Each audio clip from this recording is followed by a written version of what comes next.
வணக்கம் மக்களே.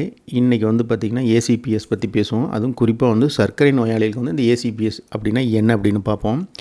இந்த ஏசிபிஎஸோட ஃபுல் ஃபார்ம் வந்து பார்த்திங்கன்னா ஆக்டிவ் கவுச் பொட்டேட்டோ சிண்ட்ரோம் அப்படிம்பாங்க. நம்ம சுருக்கமாக வந்து பொட்டேட்டோ சிண்ட்ரோம் அப்படின்னு சொல்லலாம். இந்த பொட்டேட்டோ சிண்ட்ரோம் அப்படின்னா என்னன்னு கேட்டிங்கன்னா, காலையில் வந்து ஒரு வாக்கிங் போயிருப்பாங்க, ஒரு 5 கிலோமீட்டர் வாக்கிங் போயிருப்பாங்க, இல்லை ஜிம்மில் போய் கடுமையாக உடற்பயிற்சி பண்ணியிருப்பாங்க. அதுக்கு பிறகு வந்து லாங் ஹவர் உட்காருறது, ஒரு 10 மணி நேரம் 12 மணி நேரம் அதுக்கு பிறகு உட்காந்துக்கிட்டே வேலை பார்க்குறது. இதுதான் வந்து கவுச் பொட்டேட்டோங்கிறது. இப்போ வந்து பார்த்திங்கன்னா சென்னையில் வந்து ஒரு ஐடி எம்ப்ளாயி வந்து சின்ன வயசு கிரிக்கெட் விளையாண்டுருக்கிறப்ப வந்து அப்படியே கிரவுண்ட்லேயே விழுந்து இறந்துட்டார்.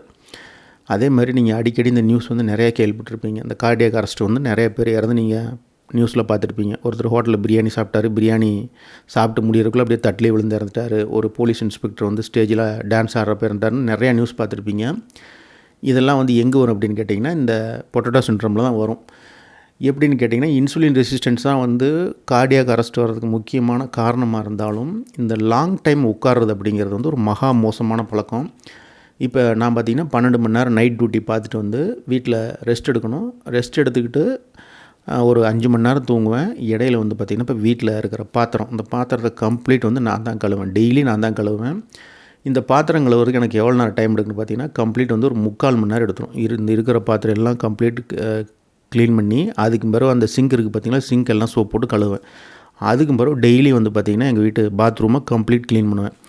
அதுக்கு அடுத்தது எங்கள் வீட்டில் வாஷிங் மிஷின் இருக்குது. வாஷிங் மிஷின் இருந்தாலும் எல்லா துணியும் வந்து பக்கெட்டில் ஊற வச்சு மொட்டை மாடிக்கு அதை தூக்கிட்டு போய் அங்கே கல்லில் தான் வாஷ் பண்ணி அங்கே காய போட்டு வருவேன். இப்போ இந்த மாதிரிலாம் ஏன் பண்ணணும் அப்படின்னா, சர்க்கரை நோயாளிகள் வந்து நீங்கள் லாங் ஹவர் உட்காருறது அப்படிங்கிறது வந்து உங்களுக்கே வச்சுக்கிற வெயிட் அந்த மாதிரி. இப்போ நிறையா எலைட் பீப்புளெலாம் வந்து சர்க்கரை நோயாளிகளை நான் வந்து பேசுகிறப்ப என்ன சொல்லுவாங்கன்னா, அவங்க மகனோ மகளோ வந்து என்கிட்ட பெருமையாக சொல்லுவாங்க, எங்கள் அப்பாவுக்கு வந்து எல்லா ஃபெசிலிட்டியும் அரேஞ்ச் பண்ணி கொடுத்துட்டேன், அவருக்கு ஒரு வேலையும் கிடையாது அப்படிம்பாங்க. என்ன பண்ணுவாங்க அப்படின்னா, சர்க்கரை நோயாளிகள் கொஞ்சம் பண வசதி இருக்கிற வீட்டில் வந்து வேலையாள் போட்டுருவாங்க. பாத்திரம் கழுவுறதுக்கு, சமைக்கிறதுக்கு, கூட்டல் பெருக்கல் எல்லாத்துக்கும் வேலையாள் போட்டுருவாங்க. இவங்க என்ன பண்ணுவாங்கன்னா, அந்த வயசானவங்க வந்து காலையில் போயிட்டு இந்த அப்பார்ட்மெண்ட்ஸ்லேயே உள்ள கிரவுண்டில் வந்து ஒரு 2 கிலோமீட்டர் 3 கிலோமீட்டர் வாக்கிங் போவாங்க. வாக்கிங் போயிட்டு வந்து நாள் முழுவதும் உட்காந்து டிவி பார்க்குறது, இல்லைன்னா வந்து ஏதாவது சிட்டிங்லேயே இருப்பாங்க. நீங்கள் அந்த காலையில் வாக்கிங் போனதுக்கும் இந்த சிட்டிங்க்கும் எந்த விதமான ஒரு யூஸும் கிடையாது. அப்போ என்ன பண்ணணும் அப்படின்னு கேட்டிங்கன்னா, இப்போ நிறைய வீடுகளில் பார்த்திங்கன்னா பெண்கள் என்ன பண்ணுவாங்கன்னா, சர்க்கரை நோய் உள்ளவங்க வந்து சோஃபாவில் உட்காந்துருப்பாங்க. தண்ணி கொண்டு வந்து கொடுக்குறதுக்கு வேலையால் வச்சுருப்பாங்க. அந்த இடத்த விட்டு நகரவே மாட்டாங்க. ஒரு 5 மணி நேரம் 4 மணி நேரம் அப்படியே உட்காந்துருப்பாங்க.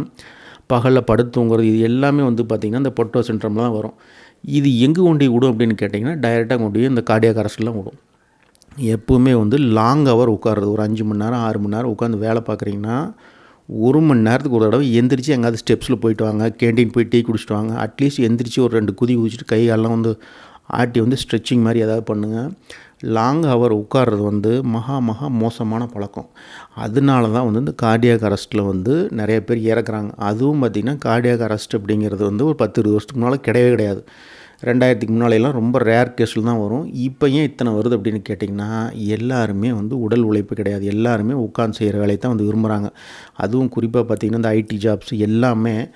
அப்போ நீங்கள் கேட்கலாம், அந்த போலீஸ் இன்ஸ்பெக்டர் வந்து கார்டியாக் அரெஸ்ட்டு வந்து இறந்தார் அப்படின்னா, அதை நான் சொல்கிறேன். அவங்க வந்து காலையில் கடுமையாக ஒரு மணி நேரம் உடற்பயிற்சி பண்ணியிருப்பாங்க. பண்ணிவிட்டு ஒரு 10 மணி நேரம் உட்காந்தே இருப்பாங்க. இந்த லாங் ஹவர் உட்காந்து செய்கிற வேலை வந்து மகா மோசமான பழக்கம்.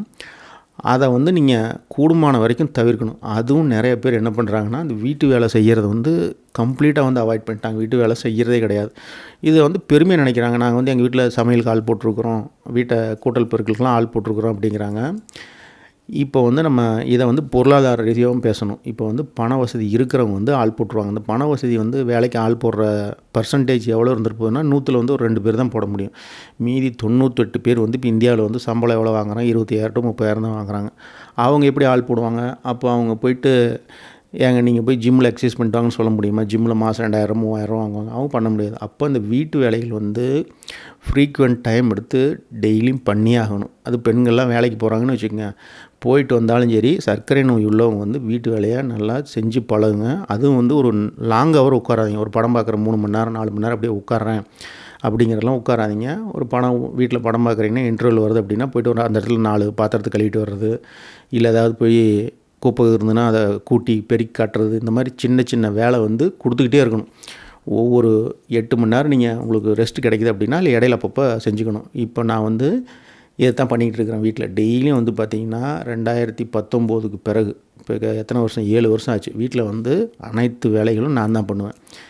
இந்த பொட்டேட்டோ சிண்ட்ரம் வந்து இப்போ டாக்டர்ஸ் வந்து சொல்கிறதே கிடையாது. இப்போ சர்க்கரை நோயாளிகளுக்கு வந்து அறிவுரை என்ன சொல்கிறாங்க, சார் காலையில் வந்து ஒரு 3/4 மணி நேரம் வாக்கிங் போங்க, 1 ஹவர் வாக்கிங் போங்க. அதுக்கு பிறகு அந்த பழைய ராமாயணத்தை ஆரம்பிச்சுடுவாங்க. சப்பாத்தி, ஊற வச்ச கொண்டக்கடலை சாப்பிடுங்க, முட்டை சாப்பிடுங்க, அப்படி இப்படின்னு ஏதாவது ஒன்று சொல்லுவாங்களே ஒழிய இந்த பொட்டேட்டோ சிண்ட்ரம் பற்றி பேசுகிறது கிடையாது. இது கண்டிப்பாக பேசணும். அதுவும் குறிப்பாக வந்து ஓரளவுக்கு வசதியானவங்களாம் வந்து சர்க்கரை நோய் ஒரு காலத்துலேயும் குணமாக மாட்டேங்குது அப்படின்னா ஏன்னு கேட்டால் இதுதான் பிரச்சனையே. அவங்க எந்த விதமான வேலையும் செய்கிறாரு. காலையில் வாக்கிங் போவாங்க, ஒரு 3/4 மணி நேரம் போவாங்க. போனதுக்கு பிறகு வந்து வீட்டில் டிவி பார்க்கணும், உட்காந்தே இருக்கிறது வந்து சர்க்கரை நோய் ஒரு காலத்துலேயும் குணமாகாது. இப்போ இந்த சேனலில் வந்து சர்க்கரை நோய் பற்றி அடிக்கடி பேசுகிறப்ப நிறைய பேர் ஒரு மாதிரி நினைப்பாங்க, என்ன ரொம்ப பில்டப் கொடுத்து பேசுகிற மாதிரி இருக்குன்னா, நீங்கள் கோயம்புத்தூரில் வந்து இங்கே சரவணம்பட்டி ஏரியாவில் போனீங்கன்னா சங்கரா கண் மருத்துவ அந்த ஹாஸ்பிட்டல் இருக்கும். அந்த ஹாஸ்பிட்டலில் வெளியே ஒரு பெரிய போர்டு வச்சுருப்பாங்க. அந்த போர்டில் பார்த்திங்கன்னா ஒரு ஸ்வீட் டோனட் இருக்கும். அந்த ஸ்வீட் டோனட் பாதி வந்து ஸ்வீட்டாகவும் பாதி வந்து கறி போன மாதிரியும் வச்சுருப்பாங்க. அதாவது என்ன மீன் பண்ணுறாங்கன்னா, அதிக சர்க்கரை சாப்பிட்றது வந்து கண் பார்வை போயிடும் அப்படிங்கிற மீன் பண்ணி தான் வச்சு அந்த போர்டே வச்சுருக்காங்க. அவங்களே வந்து பார்த்திங்கன்னா சர்க்கரை நோய் மூலமாக கண் பார்வை போனவங்களுக்குலாம் வந்து இப்போ இந்த பொட்டேட்டோ சிண்ட்ரம் பற்றி நிறைய வந்து அட்வைஸ் வழங்க ஆரம்பிச்சிட்டாங்க. ஸோ பெண்கள் வந்து இந்த சேனலில் வந்து நான் இந்த அனலிட்டிக்ஸ் பார்க்குறப்ப வந்து 70% பேர் பெண்கள் 35 to 55 வயசுக்குள்ளவங்க இந்த நம்ம சேனலில் வந்து வீடியோ பார்க்குறாங்க. அவங்க வந்து தயவு செஞ்சு வந்து இந்த லாங் ஹவரை உட்காராதீங்க.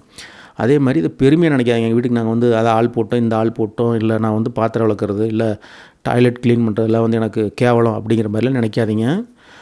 உங்களுக்கு ஹோண்டா மோட்டார்ஸ் தெரியும், இந்த ஹோண்டா பைக்ஸு கார்லாம் வருது பார்த்திங்களா, அதனோட ஓனரே வந்து அந்த காலத்துலேயே ஸ்டேட்மெண்ட் சொல்லியிருக்கிறாரு. அவரோட ஃபேக்ட்ரியில் வந்து டாய்லெட் எவ்வளோ சுத்தமாக இருக்குதோ அந்தளவுக்கு தான் இன்ஜின் சுத்தமாக இருக்கும்.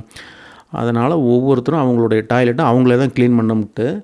ஜாப்பனீஸ் கல்ச்சரில் வந்து பார்த்திங்கன்னா அந்த ஜப்பானிய வாழ்வியல் முறையில் என்ன சொல்கிறாங்கன்னா, அவங்கவுங்க டாய்லெட்டை டெய்லி அவங்க க்ளீன் பண்ணணும் அப்படிங்கிறது வந்து ஜப்பானிய கல்ச்சரு. ஸோ அதனால் நீங்கள் டாய்லெட் என்ன போய் எல்லார் வீட்டு டாய்லெட்டையுமே நம்ம கழுவ போகிறோம், நம்ம வீட்டு டாய்லெட் தானே கழுவுறோம். இதெல்லாம் வந்து செய்ய ஆரம்பிங்க. நான்லாம் பார்த்திங்கன்னா எங்கள் வீட்டை டெய்லி வந்து மாப் போடுவேன். டெய்லி மாப் எதுக்கு போனால் அவ்வளோ சுத்தமானு கேட்டால் அதெல்லாம் கிடையாது. பார்த்துங்க, ஒரு பக்கெட்டில் தண்ணி எடுக்கிறோம், கொஞ்சோண்டு வந்து லைசால் போட்டுட்டு வீட்டை கம்ப்ளீட் துடைச்சிருவேன். இதெல்லாம் வந்து ஒரு உடற்பயிற்சி மாதிரி 10 மணி நேரம் 12 மணி நேரம் உட்காந்து, அதாவது நீங்கள் எங்கேயாவது ஆஃபீஸில் வேலை பார்த்தீங்கனாலும் நல்லா மைண்டில் வச்சுக்கங்க. ஒரு மணி நேரத்துக்கு ஒரு மொபைல் அலாரம் வைங்க. அட்லீஸ்ட் எந்திரிச்சு வாஷ்ரூம் வரைக்கும் போயிட்டு வாங்க. அங்கே போய்ட்டு கை காலை ஷோல்டருக்கு மேலே தூக்கிட்டு இடுப்புலாம் ஒரு ஸ்ட்ரெச் பண்ணிவிட்டு, எப்படி ஸ்ட்ரெச் பண்ணுறதுன்னு யூடியூப்பில் நிறைய வீடியோஸ் இருக்கும். அதெல்லாம் பார்த்துட்டு இடுப்பை ஒரு 2 தடவை இந்த பக்கம் 5 டைம்ஸ் சுற்றுங்க, இந்த பக்கம் ஒரு 5 டைம்ஸ் சுற்றுங்க. முடிஞ்சால் லைட்டாக சிட்டப் மாதிரி உட்காந்து 2 தடவை எந்திரிங்க. உட்காந்து எழுந்திரிச்சு இதெல்லாம் ஒரு 30 செகண்ட் ஆகும். இந்த மாதிரி அட்லீஸ்ட் ஒரு 2 மணி நேரத்துக்கு ஒரு தடவை பண்ணுங்கள். ஏன்னு கேட்டால் இந்த பொட்டேட்டோ சிண்ட்ரம் வந்து எங்கே கொண்டு விடும்னு கேட்டால் இந்த மாதிரி கார்டியாக் அரெஸ்ட்டு கொண்டு ஸ்ட்ரைட்டாக விட்டுரும். ஸோ ஆக்டிவாக இருங்க, சர்க்கரை நோயை வெல்லுவோம். இந்த சேனல் பிடிச்சிருந்தா சப்ஸ்கிரைப் பண்ணுங்கள். இந்த சேனல் இதை பற்றி நிறைய பேசுவோம். நன்றி, வணக்கம், வாழ்க வளமுடன்.